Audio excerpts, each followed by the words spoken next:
देवगोई घाटात अवघड ट्रक पलटी, 4 तास वाहतूक ठप्प।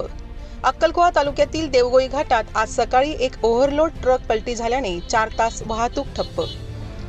घाटातील तीव्र वळणावर नियंत्रण सुटल्याने ट्रक आडवा झाला आणि दोन्ही मार्गांवर 2 किलोमीटर पर्यंत वाहनांच्या रांगा लागल्या। अपघातामुळे प्रवाशांचे हाल, पण जीवितहानी टळली।